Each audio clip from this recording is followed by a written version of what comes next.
श्री शिवाय नमस्तभ्यम। दोस्तों, आप सभी को तो पता है कि कार्तिक मास का महीना बहुत ही विशेष और पावन होता है और कार्तिक मास का महीना चल रहा है। कार्तिक मास का महीने की अष्टमी तिथि पड़ने जा रही है, वो भी विशेष दिन गुरुवार का दिन पड़ रहा है। भगवान विष्णु को गुरुवार का दिन बहुत ही प्रिय है और उनको समर्पित होता है और कार्तिक मास का महीना भी भगवान विष्णु को समर्पित होता है। या तो शुक्ल पक्ष की अष्टमी हो या कृष्ण पक्ष की अष्टमी हो, किसी भी अष्टमी के दिन आपको ये उपाय जरूर करना चाहिए। दोस्तों, पूज्य गुरुदेव पंडित प्रदीप मिश्रा जी की कथा से सुन करके समझ करके मैं इस वीडियो में 3 उपाय लेकर के आई हूँ। अगर कोई भी बात आपकी समझ में ना आए तो आप कमेंट करके पूछ लीजिएगा।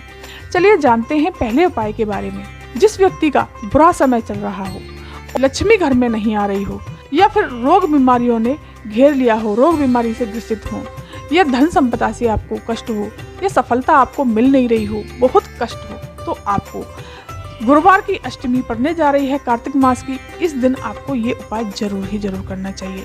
चलिए जानते हैं ये उपाय हमें किस प्रकार से करना है। आपको क्या करना है, एक तांबे का कलश लेना है, उसमें जल भर लेना है। आपको अपने ही रसोई से भरना है। दोस्तों, इस बात का ध्यान रखिएगा, क्योंकि पूज्य गुरुदेव कहते हैं कि अगर अपनी परंडे से अपनी रसोई से जल भरते हैं तो इससे वास्तु दोष भी खत्म होता है, पित्त दोष भी खत्म होता है और काल सर्प दोष भी दूर होता है। जल भर लिया आपने। अब क्या करना है, 5 पीपल के पत्ते ले लीजिए, प्यारे प्यारे से। लेकिन पीपल के पत्ते तो एक बात का ध्यान रखिएगा कि खंडित ना हो, साफ सुथरे से पीपल के पत्ते ले लीजिए। और आपको 1 चुटकी लेनी है काली तिल। काली तिल ले ली आपने। अब 1 लेनी है हल्दी की गांठ। हल्दी की गांठ दोस्तों पिसी हुई नहीं होनी चाहिए, हल्दी की गांठ ही होनी चाहिए। साबुत हल्दी ले लेनी है। अब इन तीनों चीजों को आपको उसी कलश के अंदर डाल लेना है। डाल करके आपको सीधे पहुंचना है देवादिदेव महादेव के शिव मंदिर शिवालय में पहुंच जाना है और फिर वहीं पर आपको बैठ जाना है। अब देखते हैं कि आपको बैठना किधर है। आपको उत्तर दिशा की तरफ मुख करके बैठना है। उत्तर दिशा को भगवान भोलेनाथ ने वरदान दिया था कि जो कोई भी व्यक्ति उत्तर दिशा की तरफ मुख करके बैठता है और मुझ पर जल समर्पित करता है, उसकी कामना मैं शीघ्र पूरी करता हूँ। तो दोस्तों, आपको उत्तर दिशा की तरफ मुख करके बैठना है और सीधे डायरेक्ट भोलेनाथ के शिवलिंग पर ये जल समर्पित कर देना है। जल समर्पित करेंगे तो श्री शिवाय नमस्ते मंत्र का जाप करेंगे और वो ही व्यक्ति इस उपाय को करे जो पीड़ित है, या तो रोग से पीड़ित है, या जीवन में कुछ अच्छा नहीं चल रहा है, धन संपदा नहीं आ रही है, या सफलता नहीं मिल रही है, उसी को जल समर्पित करना है। जल समर्पित हो जाए आपका तो वो पीपल के पत्ते जो उसमें डाले थे, उनको 5 पीपल के पत्तों को आपको उठाना है। उठा करके उसी पीपल के पत्तों से आपको अपने ऊपर छींटन कर लेना है, छिड़काव करना है।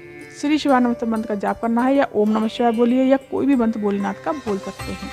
छिड़काव करना है और आपको वो पीपल के पत्ते वहीं पर रख करके और सीधे घर चले आना है। दोस्तों, कितना भी कष्ट होगा, कितनी भी बीमारी होगी, कितना भी बुरा समय चल रहा होगा, सफलता आपको मिल नहीं रही, वो भी सब कुछ अच्छा होता चला जाएगा। कुछ गुरुदेव कहते हैं कि अगली कार्तिक मास की अष्टमी का आपको इंतजार रहेगा कि अगली कार्तिक मास की अष्टमी आए और फिर से मैं ये उपाय जरूर करूँ। तो दोस्तों, अब चलिए जानते हैं दूसरा उपाय। दूसरा उपाय बताया है कि अगर आपके यहाँ धन संपदा नहीं आ रही है, धन संपदा से बहुत परेशान है, लक्ष्मी आ नहीं रही, व्यापार भी नहीं चल रहा आपका और नौकरी भी नहीं लग रही है, हर चीज से दुखी हैं, हर चीज से परेशान हैं, तो आपको डरना नहीं है, घबराना नहीं है। पूज्य गुरुदेव ने बहुत ही सुंदर सा उपाय बताया है।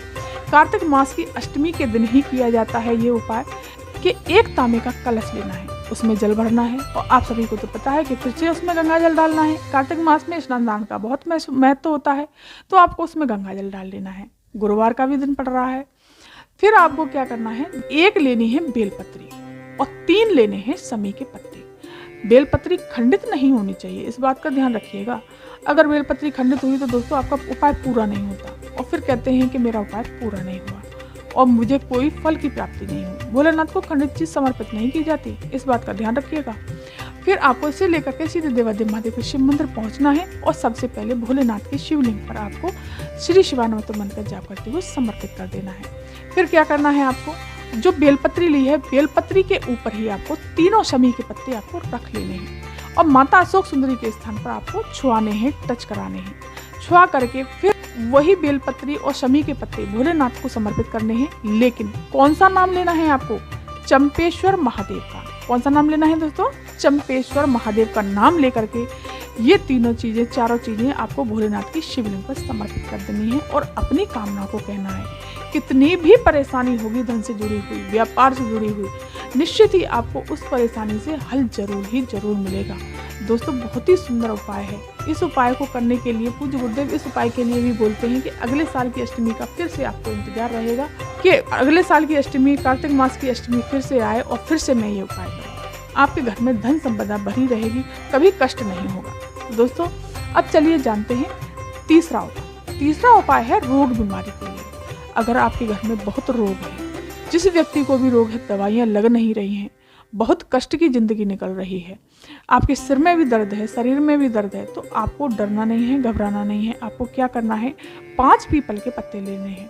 5 पीपल के पत्ते ले लिए आपने। अब उन पीपल के पत्तों को अपनी थाली में सजाइए। थाली में मतलब रख लेना है, प्लेट की तरह बना लेना है। उसी थाली में उन्हीं पीपल के पत्तों पर आपको अपना भोजन रखना है, खाना रखना है और उसी खाने को आपको खाना है। खाना खाएंगे लेकिन कुंदकेश्वर महादेव का नाम लेकर के। कौन से महादेव का नाम लेना है दोस्तों, इस बात का ध्यान रखना है, कुंदकेश्वर महादेव का, जो कि रोग बीमारी के लिए होते हैं और रोग बीमारी हमारी दूर करते हैं। कुंदकेश्वर महादेव का नाम लेकर के वो भोजन हमें कर लेना है। दोस्तों 1 घंटे में, 2 घंटे में आपको इसका असर जरूर ही दिखेगा। बहुत ही सुंदर उपाय है। इस उपाय को करने से निश्चित ही आपके जीवन के जितनी भी परेशानी होंगी, बीमारी होंगी, रोग होंगे, वो जरूर दूर होंगे। तो दोस्तों कार्तिक मास की गुरुवार की अष्टमी पड़ रही है, तो विशेष ही खास महत्व रखती है। इन उपायों को जरूर करिए। दोस्तों ये थी जानकारी आज की। अगर ये वीडियो, ये जानकारी आपको पसंद आई हो तो मेरे चैनल को लाइक जरूर कर दीजिए और कमेंट में श्री शिवानंद हर महादेव जरूर लिखिएगा और सब्सक्राइब अवश्य कर दीजिए। धन्यवाद।